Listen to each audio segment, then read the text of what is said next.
Welcome to the Inspiration Hour with Luce and Mac, as we inspire by sharing real people's stories and their exhilarating journeys. We all learn by sharing our gifts and talents through the power of talking with one guest at a time.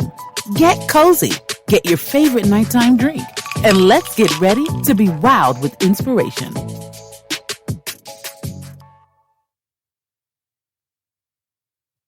Hola, mi gente. Buenas noches.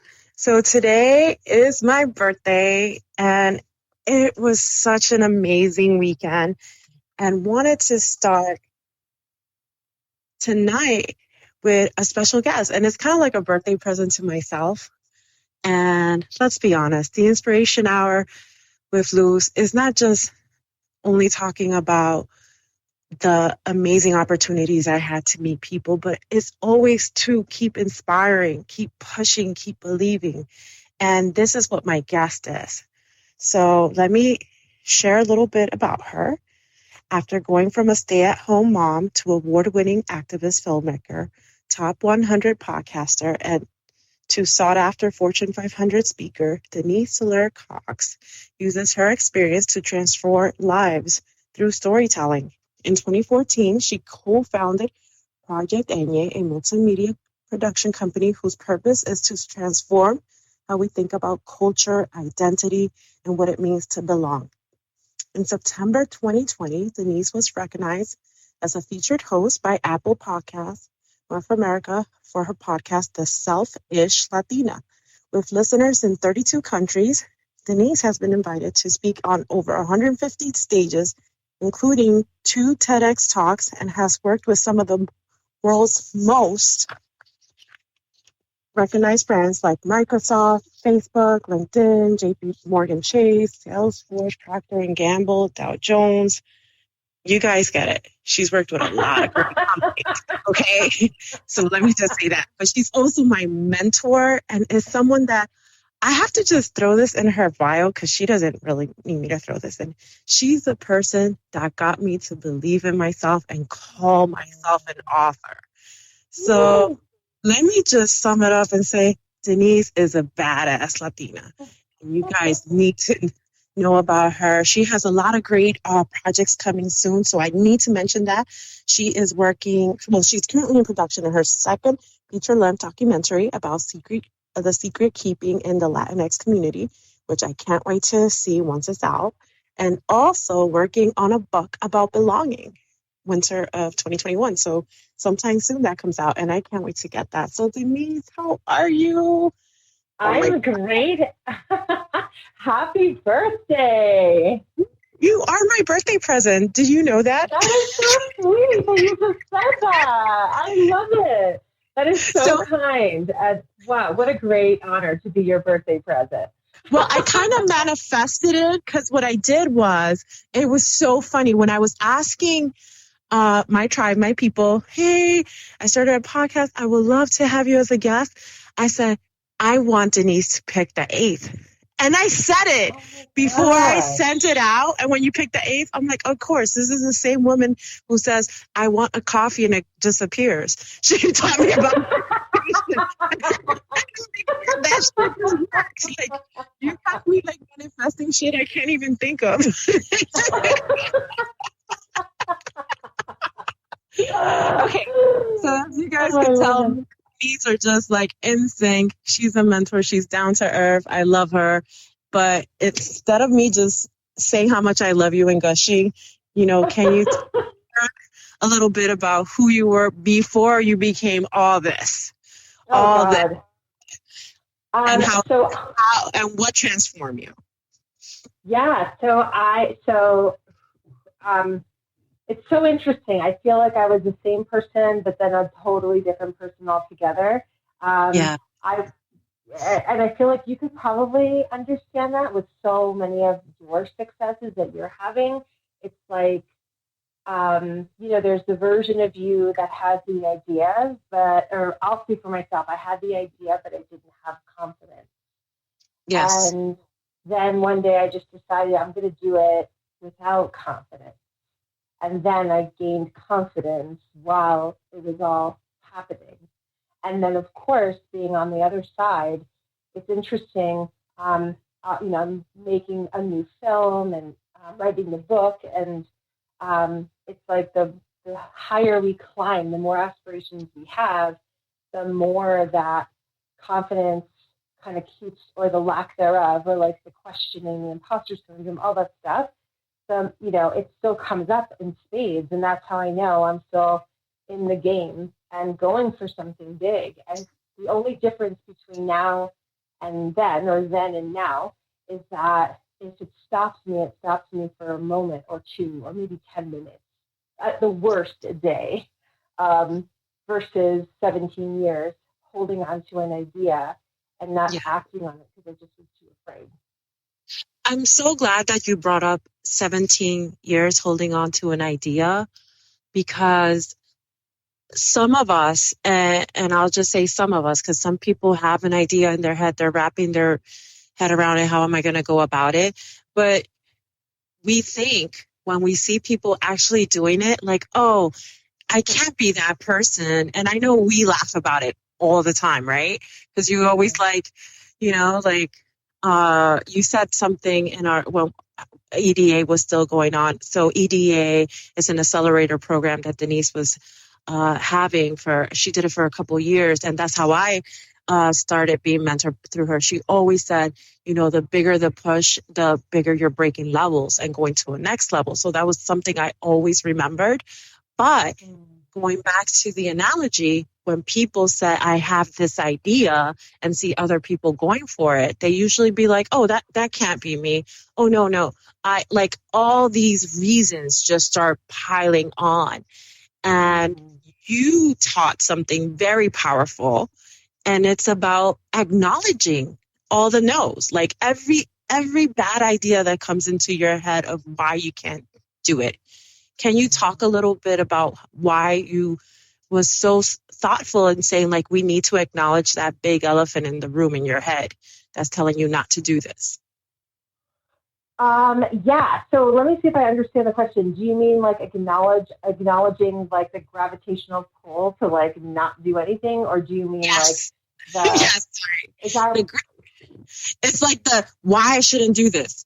Let me I know it's happening. Like I keep having like this to do, like this list of like all the reasons why I shouldn't try for it, and every time people are scared to share that stuff, but you were like so great at saying like, no, let's talk about it. What is that list if you want to share? Oh, I see. I know what you're talking about. Well, first of all, I think one of the things I wish I knew, and there are a few other people doing it, but it's like, I think we should all be more honest about that internal dialogue, because it is shared. It is not personal. So my biggest challenge during the 17 years between having the idea to make the film, I was only 26 years old when I had the idea, but then waited for 17 years because I really believe that I was alone in my struggles. Like, I just couldn't imagine anyone having it harder than me. Or like suffering more than me, It's the craziest thing to even say out loud. And so now I think it's important to say, like, I was like doing a Q&A the other day. It was my first international screening, and so to 8 countries. So there was 8 countries. Good Lord, that's amazing. On live. And there was a Q&A, and we literally started at 8 a.m. Mountain Standard Time so that our moderator in India could be live. It was 7 p.m. for her. And then, Poland, Russia, the UK, Australia, France, like all these countries, right? And someone asked me a question like how I got over my imposter syndrome. And I said, I have never gotten over it, actually. Like it's right here. Yeah, like, hi, nice to meet everybody. Like, it travels with me. It's not, I think sometimes we believe, I certainly did, that as soon as it goes away, as soon as that feeling goes away, then I'm going to be so free to do this thing, except for it didn't go away, and it doesn't go away. Now, sometimes it's toned down. Sometimes I'm able to, and I think experience helps with this, like it just like helps you read. I've been here before. I'll be okay. And then like you can literally believe yourself, right? But sometimes I can say, I'm okay. And then I'm not okay. And I still do it anyway. And so it's just an old friend. And oftentimes I'll compare that, to like me as a little girl, like wanting to make sure everything is okay. And like, so it's not anything that I've ever experienced that goes away. And so I think it's important to always be honest about that fact and to share all of the, ugly dialogue that we tell ourselves, so that we know we're not alone, because, there are some really successful people out there. And when they're honest about it, it's like, you got to be kidding me. You deal with that too, and it's comforting, not because, we all suffer, but it's comforting because it makes us normal, Yeah. I had a writing teacher that I recently finished a class with him, that he said, I take great comfort to know everyone's not normal. And he would laugh after he said that. And I was like, wow, that's kind of weird. And he'll start the class like that, like talk about your normal and talk about that. And it like really, it made me feel at peace knowing like everyone is going through something different. Everyone is working towards a different challenge in writing. And it was a screenplaying class. So it was just like it was like a beautiful share. And he actually likes when people share like weird stuff, and I'll give you an example. Like, for example, I love to stare at chiropractor videos. Like, I really feel like in my past life, like I was gonna be one, because I like the crunch when they snap people's necks and stuff like that. And I'm like, oh, and you shouldn't trust me, like if I'm behind you, because I'll try to pop your back. But like he was sharing that he likes like weird like cheese conventions, and it made me think like, like and I thought it was like, just like you said, it's a good share to know what makes us all normal and human. Like that was for me, that was like my moment. Like, oh my God, everyone is freaking weird as me. Like I like the videos. I know I'm making you laugh with this, but it's the truth, right? Like the more we think and the more we're grounded that we're more alike than different, the more connected we could be, and maybe like leave the imposter syndrome or walk away from the fear of the unknown, right? Because we're like noticing people are going to connect to us if we embrace it. I mean, or just like it really is like the monster under the bed.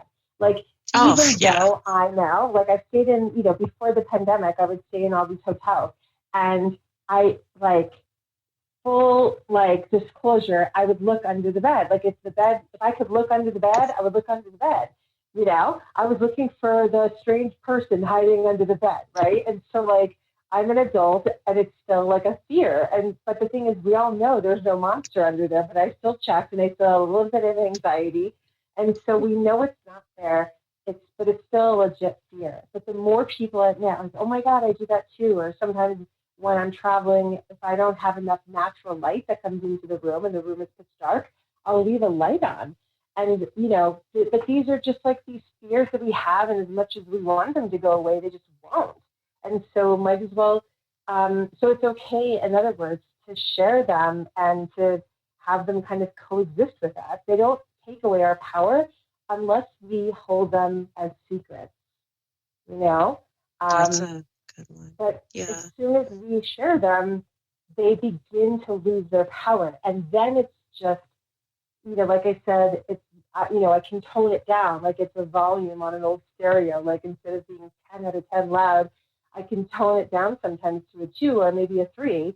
I'll still hear it, but it won't be as intrusive, let's say. Yes. So, yeah.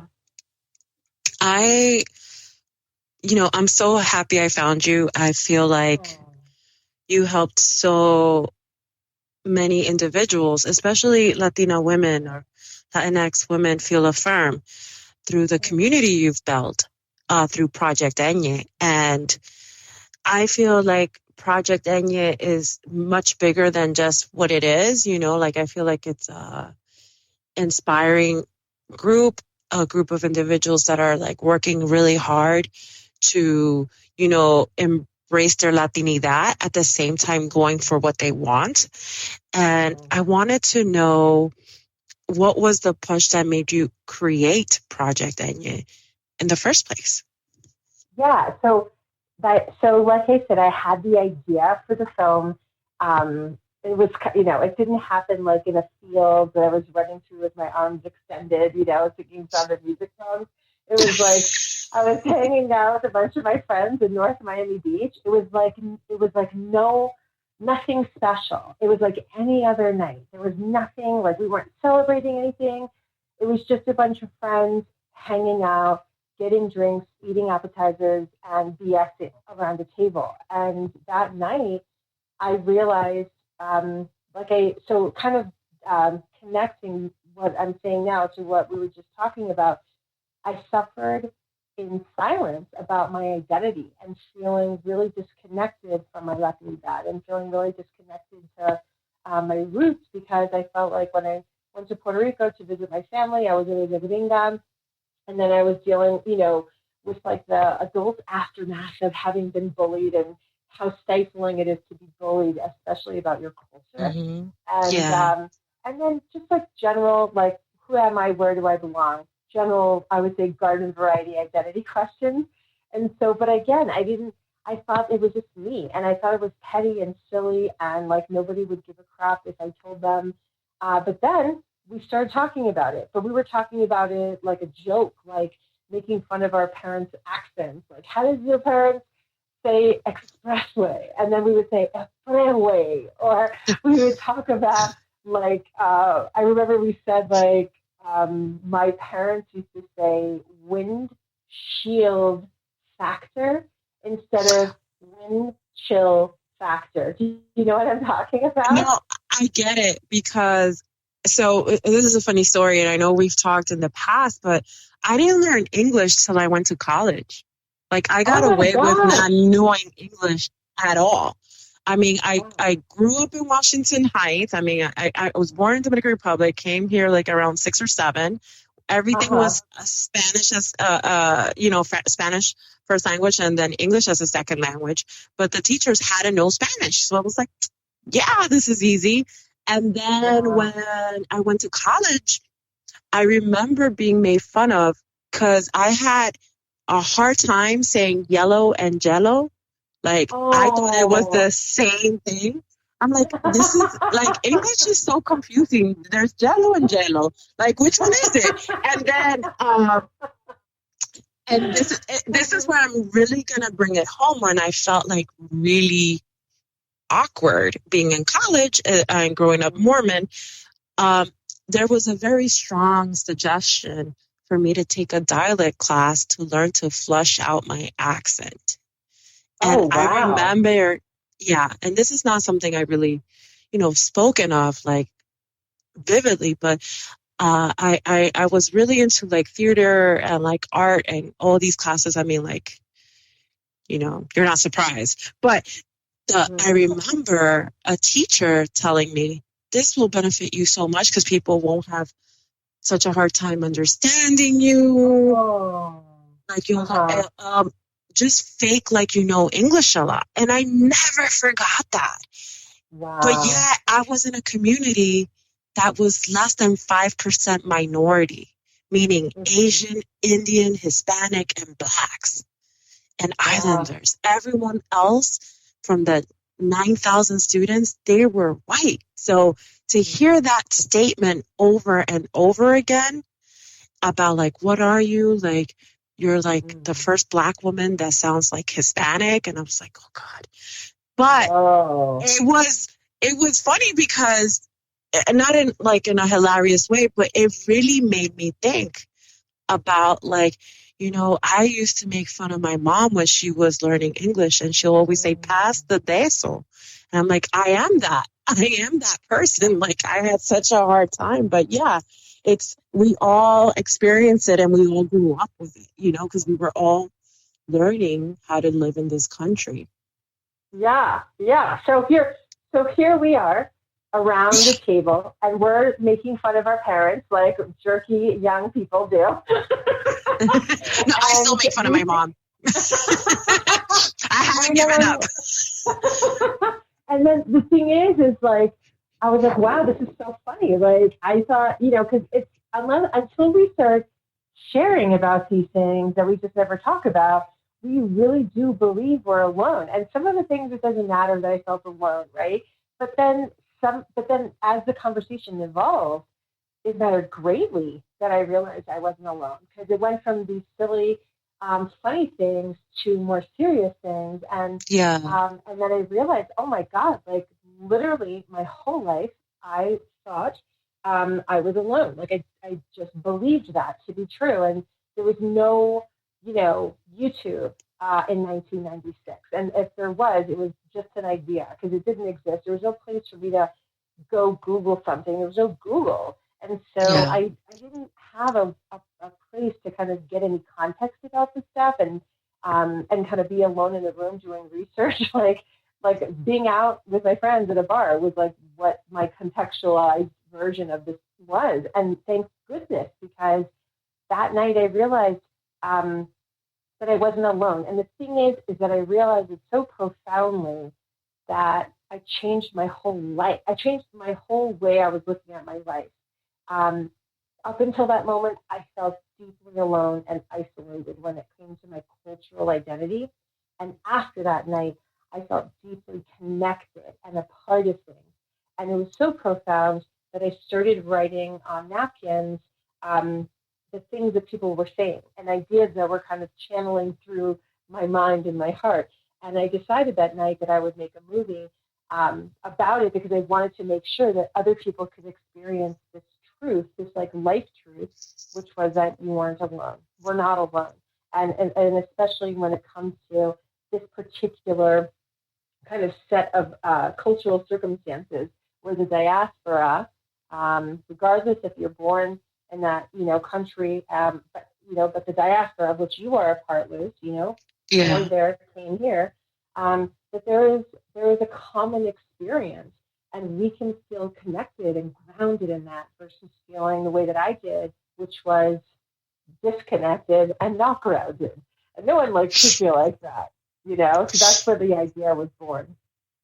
Denise, why is it that you know how to make me cry? I was talking to Eñye saying I need an hour to get ready to talk to Denise on my podcast, and now I'm screw the questions. Denise, you brought me back to church. You made me feel embracing my luchiness and I belong, because I think that's the heart of it, And I introduced you to Catherine, a friend who is the co-founder of Power to Fly, as the queen of belonging. And that's who you really are. You know how to tap to make people feel like we're belong, like we're together, we're there's no being left out. There's no you make sure you're making those connections and celebrating our Latinidad in the room. A lot of people I don't know if you heard the term culture ad, but you bring Latinx ad, wherever you're at, add that. And I think that's really profound to me, because it's changed my world. That I could probably say I'm an author and I'm Latina and I love it, and it's weird and it's weird and it's tasty and it's me, but let's celebrate it, Yes, that's beautiful. I love it. Because you would think that, I think that's such a precious thing. And thank you so much for saying that. And I would never think in a million years before this that someone would consider someone like me in that role. And that's the gift of being able to kind of embody that desire, our desires. And in this case, for me, I've got to make this movie. I don't know how I'm going to do it, and I grappled so much with not feeling enough. And then boom, it happened, you know, and of course with like lots of hard work and all the things that come with, you know, making a movie. And then like this, you know, then people start calling you that or start, you know, feeling that connection. And that's like a huge gift. It's such a cherry on top type of gift that people would feel a sense of belonging around me. Since that's the one feeling I always had as a kid that I didn't experience, you know, and that I can help provide that is such a beautiful thing. And I think is available to anybody. Yes. Yes. Like you make it so easy, by the way. Like you make us feel like, yes, we could be this, we could feel like this all the time. Not like, this is not just like a one conversation, because you and your community, what you do on Facebook Live, what you do on Instagram Live, you make us aware of who we are, but at the same time, how we could, like I said before, make sure like we bring that to the table. Like don't leave any part of us out of it. So we could feel like we have enough of an opportunity to be in whichever space we want to, and not think like we have to do something different or be someone different. I wanted to know a little bit about your closest friends and family. When you started the beautiful, you know, documentary to Project Eñye, to the community, what did they think of everything? Like, did you ever have a moment like with your family, like trying to explain what you're doing, and they were like, I don't get it? Or can I help you? Or I'm excited for you. And I have to ask, because I know when I started writing, my brother was like, ¿Y por qué tú vas a hacer eso? Like he didn't understand. Yes, and not in a bad way. Like he's like that sounds like a lot of work. Like, are you sure? Yeah. I think so. I think for me, my family didn't really know what I was doing. Like they were just like, what is she doing? And like sometimes you have to do, and this is my opinion, there's some things that are that work better when you contain the energy, you know? Ooh, that's true. Like, and I'm not saying not to tell people, because I do think it's important to share, but like with the right people, with like yes people, with your cheerleaders, front row, oh my gosh, the people that think the highest of you, you know, those people should know all your biggest dreams. And then there's some people that are just going to scratch their head and could potentially derail you. And unfortunately, sometimes those people are your family. And it could go two ways. I see it. Like one way, which is like, oh, how are you going to do that? You don't have time. You know, you never, you know, who, you know, pick your thing that people say, that family members say, because they do know all of our stuff, right? Or they could just plain old not be interested. Like, oh, that's nice. And then really nothing. And then that nothingness is like, wait, but this is a big deal for me. And then, and so my experience was more like nothing. And which is like, okay, that's fine. Like, I don't, you know, part of the whole journey is, and especially if you're Latino, is like a lot of our identity is so wrapped up in who we are in relationship to family. And I'm not saying that that's a bad thing. I am saying, however, that when you want to do something out of the family's typical like work, let's say, like, you know, if my family had a Mexican, or like a Puerto Rican restaurant, and then one day I'm like, I'm going to make movies. You know what I mean? Like that. It's like my big fat Greek wedding. You know what I mean? Like she went off and she's doing her own thing, and they're like, wait, you don't want to work at the restaurant anymore? You don't want to do this? You don't want to be with us anymore? Like that film is so close to how our culture responds to doing something similar. So like my family doesn't own a Puerto Rican restaurant, but there was like, you know, things that we do. We go to college, we get good jobs, we get, you know, get the secure job with the benefits, and we don't leave, stuff like that.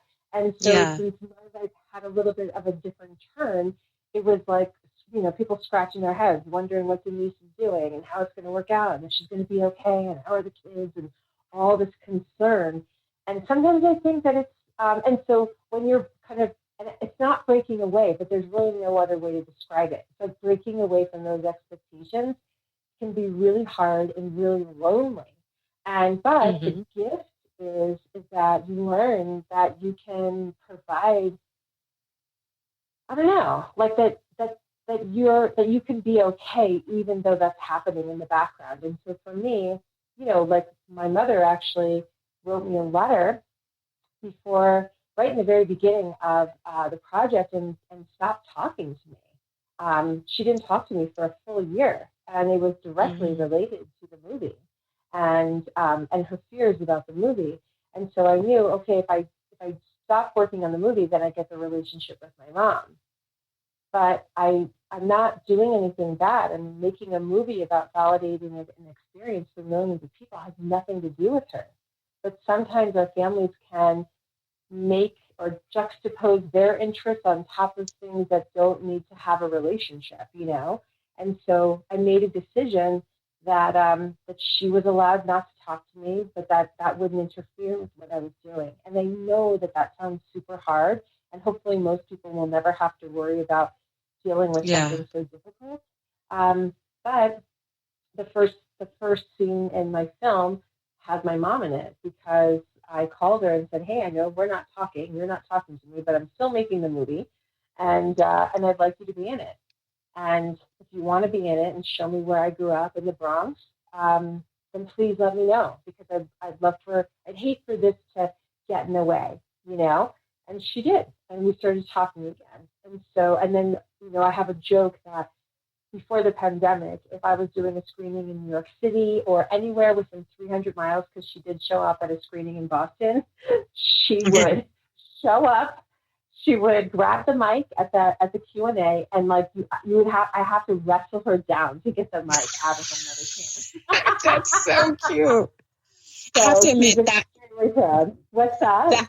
I have to admit that's what made me like connect to you the most.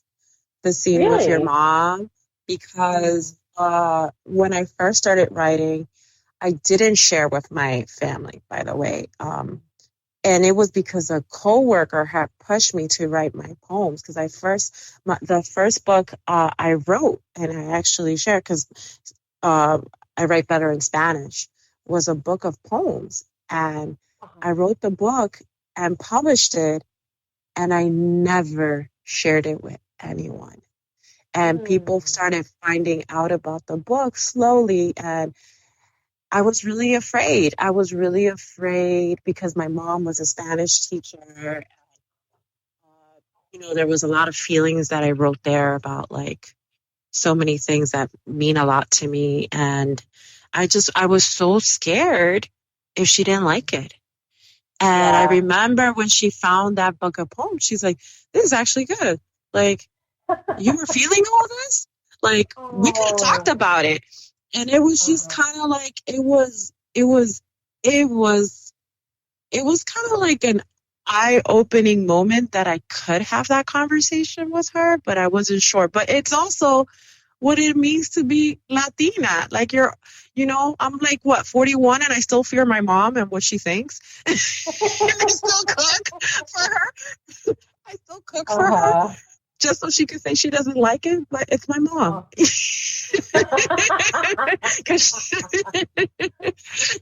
But I wanted to ask a couple more questions before I close the show. What advice do you have for younger Denise? If you were to look back with everything you know now, what advice you would give yourself? The number one advice I would give myself is listen to that knowing that you have in your heart, that you've proven so many times, and stop listening to your head and listen to your heart. It will never steer you wrong. And how can we support you? Well, thanks for asking. So the best way to support me and the project, and really the whole movement of Project Eñye and our commitment to telling stories of the diaspora, like all over the world, is to see the film and go to projectenye.com, projectenye.com, and there's a place where you can put your email and the movie will appear. You can watch it and suggest that your place of work bring us in to see the film and bring me in to be a speaker and start powerful conversations around belonging. Because what I realized after 5 years of the film being out is that it sort of dead ends in asking, how do we create belonging? How do we create this for everybody? How do we make sure that people can really live and exist and work and exist in community and relationship, knowing that they belong, but that also those that are in power and in leadership positions also understand that they need to take responsibility in belonging as well. So Yes. It's kind of a two-way street, right? And so watch the film and then please suggest me to come to your school, your college, your workplace to spark a conversation about belonging. I got you. I'm going to be right there because the film changed my life. You have changed my life. And I know that the community that you've built around Project Eñye has changed a lot, and that we think differently about ourselves, and that we're going after bigger goals because now we feel affirmed in spaces that we never thought we could be. I want to say one thing about you for 1 second. I think, and it's so important to make this point, is that we can kind of exist as like self-aware people and read books and allow ourselves to be inspired by videos and by people, thought leaders and such.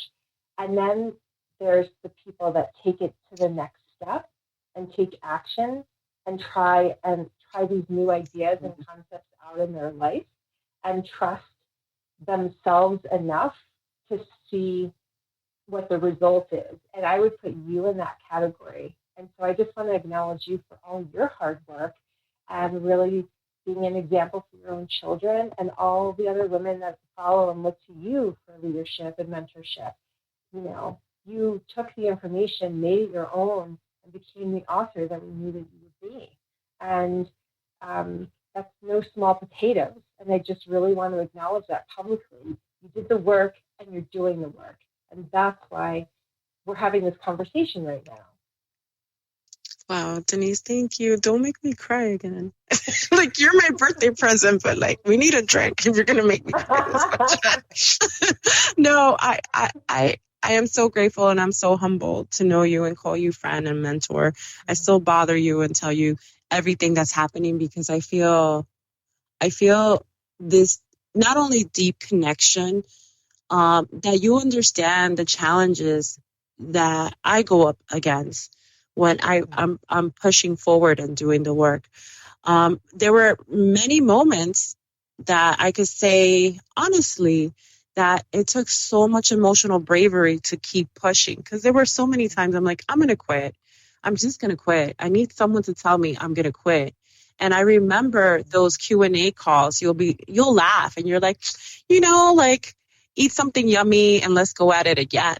Like, I don't remember exactly the words you use. Like, you're like, what's your drug of choice? And it happened to be Oreo cookies. Like, I'll eat the freaking bag and then I'll be back at it. Like, nothing. And it's funny because I think I joined one of your Facebook Lives and my husband had bought he had decked the freaking freezer with frozen margaritas because it was like such a bad week. And I'm like on the live, like sipping, like having way too much. I'm like, hi Denise, like, what are you working on? Because I was like excited to see you still doing it. And I think when I look to you and see your motivation and strength, that's what makes me realize, like, I'm not alone in this. There's someone being the example. There's someone that's kind of went through what I'm going through. And I want our community to see that you're not alone. That's why there's people like you that are leaving the door open for us to continue pushing forward and say, like, we could do this. That means a lot. Yeah, I think if we all just kind of vow to do that and we're honest about our journeys, there's no stopping us, So I appreciate that. Thank you. Oh, you're so welcome. And you know me, I keep it like really honest. The journey is incredibly rough at times and it feels sometimes lonely. But then those lonely moments are just like, they're so fleeting because you meet your tribe, you meet your people.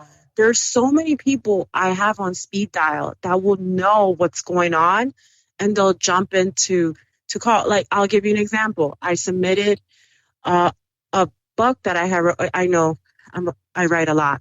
I wrote something, and before I pick, it's going through the pitching things, and it's for older kids. And what did I do? Reached out to people that I trust to be like my beta readers, and a lot of them I met because of you, Maida, Edie, Cole, Rita. Like, I met my tribe because of you, and some people I met because of different groups that I'm in.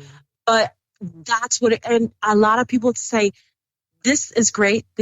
You might want to rework this, but that's what it is. Someone there motivating you. And whoever's listening to the Inspiration Hour with Luz, just remember, you're not alone. You're going to find your tribe, and they're going to help you keep going and believing in yourself, because that's just the battle, believing in yourself. And then you could go after anything. Mm-hmm. And the thing about believing in yourself is you have to, it comes with taking action. And so you can't you can't think your way into believing yourself. You have to act your way. And I'm not talking about faking it to make it. I'm talking about taking risks and doing scary stuff, big or small. But every single time you're bold, every single time you do something that's scary, you get a little bit more confident. And confidence has a compounding effect. And so the more you have, the more you have. And it makes it a little bit easier the next time. And so you can't think your way there, though. That's why it's important to be around people that will lift you up, because we all need a cheering section, right? And we all need people that we can run next to, so we can, cheer them on as they're running their race and be cheered on as we're running our own. That's beautifully said. Oh my gosh, I can't believe this hour went so fast. I want to thank you again for being here with me, for celebrating my birthday by inspiring a community of people so they know that they could go after whatever they hope for and dream of. But it starts with believing in themselves. And I'm just so honored to call you friend Denise. And I want to thank you so much for joining. You're welcome. And thanks for having me. And if there's anyone out there listening, if you have a big idea, I want you to know and if you're struggling with getting that big idea into something real, and you're Latina, I want to invite you to join us in a group called Supernatural, and it has an Eñye, and then N of natural. That's where you can find support. I'm actually going to be launching a masterclass in the group in 2 weeks, and very excited to be developing that community again of women that are here for each other, lifting each other up, and making sure that we get the support we need. So thanks so much. Have a good night, everyone. God bless. All right. Bye-bye. That brings us to the end of our Inspiration Hour with Luz, and I hope you're feeling unstoppable. If you enjoy our show, please follow me on Instagram or Facebook at LuzMacOfficial, or check out my website at www.luzmac.com. Review, like, and heart us. And don't forget to spread the inspiration with others. And be sure to come back next week as I help you find your inspiration in the little things, one talk at a time. You're listening to Jerry Royce Live Worldwide Podcast.